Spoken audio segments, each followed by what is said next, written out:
Alléluia. Maintenant, parlons de la sortie du corps au voyage astral. Les dangers, c'est quoi? Le voyage astral, sortie du corps volontaire, quand on sort, il y a toujours ce qu'on appelle le cordon d'argent. Avez-vous déjà entendu parler du cordon d'argent? Cordon d'argent, c'est une corde qui lie le corps humain avec l'âme, disons, l'être spirituel.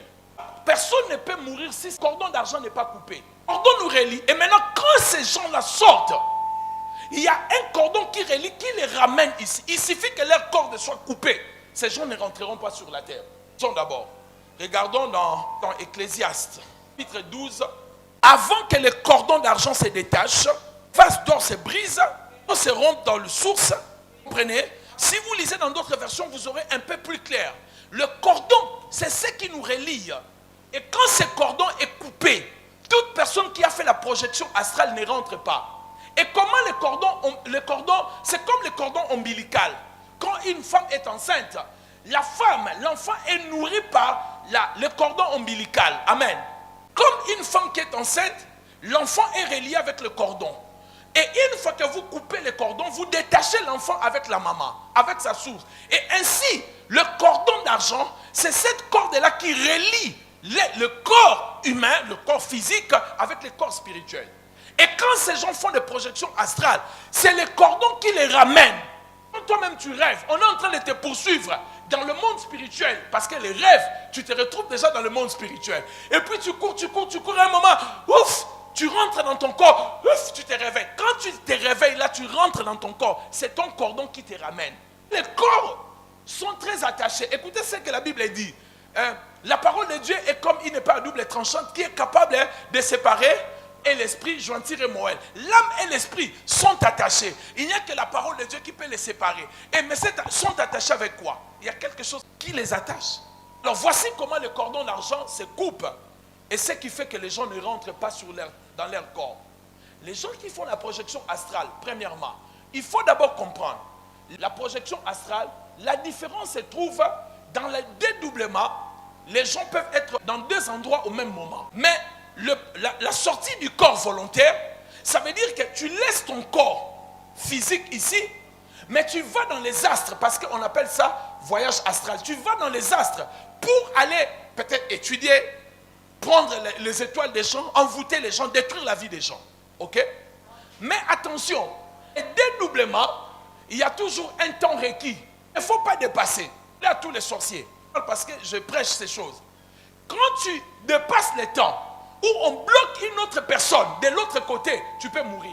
Comme la délivrance des esprits humains. Lorsque vous envoyez l'esprit, le fait à un esprit humain, là où il est, il peut mourir. Il peut être de manière spirituelle dans le corps de quelqu'un, d'une femme, d'un homme, comme le possédant, mais vivant chez lui. Mais quand vous les attaquez, vous envoyez le feu.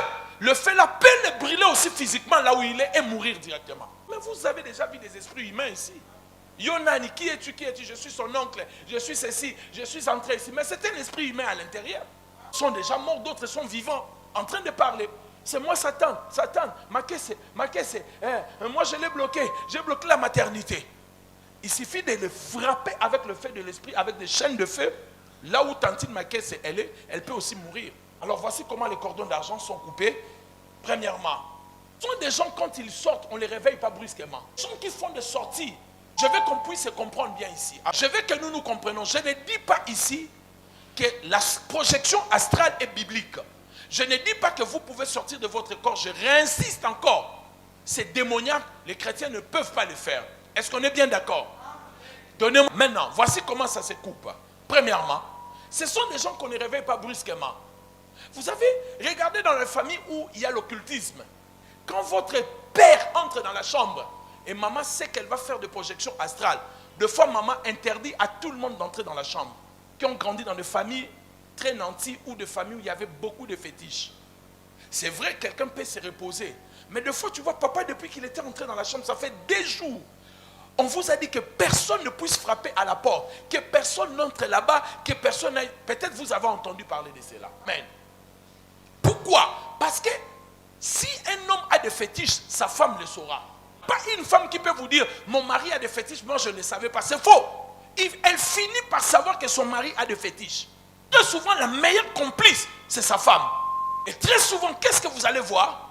On va vous dire, non, il ne faut pas déranger. Il dort depuis des jours. Hein. Depuis des jours, je n'ai pas vu papa. On vous dit, laissez-les dormir. Il a demandé qu'il se repose. Mais c'est faux. Il a fait des projections astrales et vous ne pouvez pas venir le réveiller vite. Vous ne pouvez pas le toucher. Vous vous souvenez de cet enseignement? Quand Jésus est mort, il n'est pas monté au ciel. Il est d'abord descendu sous la terre. Amen. Deuxièmement, si vous le touchez, c'est ce qui est arrivé à la femme de ces musiciens. La femme des musiciens, qu'est-ce qu'elle a fait? Parce que son mari ne rentrait pas, elle est entrée dans la salle de bain pour aller vite voir son mari et en touchant le corps, c'était déjà trop tard. Son mari ne pouvait plus rentrer. Même s'il fait des jours, même s'ils font 3 jours, dans leur monde, on les interdit. Vous ne pouvez pas entrer là-bas, vous ne pouvez pas les toucher. Et quand la femme de ces musiciens entre là-bas, d'après ce qu'on avait entendu, quand elle entre là-bas, elle touche seulement, c'était trop tard. Parce qu'elle ne pouvait pas toucher. Amen. Très bien. Troisièmement, les non-initiés dans leur monde ne peuvent pas savoir que la personne a fait un voyage astral. Troisièmement, le cordon d'argent peut se couper aussi quand vous prenez l'âge. Quand vous prenez l'âge, vous vieillissez, votre corps n'est plus capable de supporter, de garder votre cordon. Ça peut affaiblir, c'est comme une corde qu'on a liée depuis longtemps. Plus ça passe des années, plus ça se fatigue. Et très souvent, là, ça arrive au moment où Dieu décide que la vie de la personne doit s'arrêter sur la terre. Et en ce moment-là, son cordon d'argent peut être coupé. Mais retournons maintenant sur la suite de ce que j'étais en train de dire. Maintenant, quand ils font la projection astrale, les démoniaques, les sorciers, les gens là qui font de mauvaises choses, de mauvaises pratiques, quand ils le font, ils doivent faire très attention. Voici des choses qui arrivent. Lorsqu'il se passe, qu'est-ce qui se passe? Ils ne doivent pas passer des zones dangereuses. Quand tout un sorcier, un occultiste, sort de son corps et il va regarder les choses dans le monde invisible, ils ne doivent pas passer les zones de turbulence. Et quelles sont les zones de turbulence? Premièrement, les zones de turbulence, ce sont des églises où il y a l'Esprit de Dieu. Si un sorcier, un occultiste sort de son corps et qu'il essaye de traverser notre église, il va tomber. Est-ce que tu as entendu ce que je t'ai dit? Il va tomber parce que nous ne sommes pas une église morte, nous sommes une église de l'Esprit. Et nous prions Dieu sérieusement. Il ne va pas survoler cet endroit.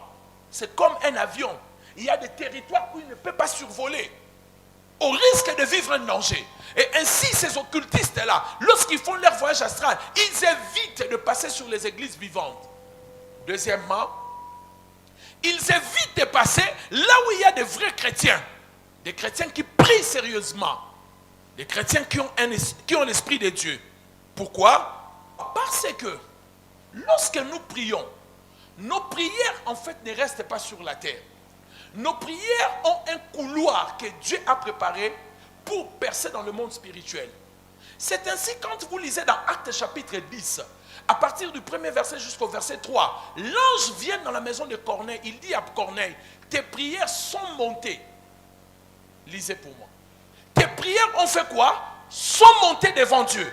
Donc il y a un couloir. Lorsqu'un chrétien prie, les prières prennent un couloir. Et en ce moment-là, lorsque nous prions et que nos prières montent, les occultistes qui font des voyages astrales, ils évitent de passer là où il y a nos prières, là où nos prières passent. Parce qu'ils savent, s'ils passent par là, nos prières peuvent le frapper et tomber. Acte 10, la Bible dit, tes prières sont montées devant Dieu. Et nos prières montent devant Dieu comme de la fumée. Montent devant Dieu comme du parfum.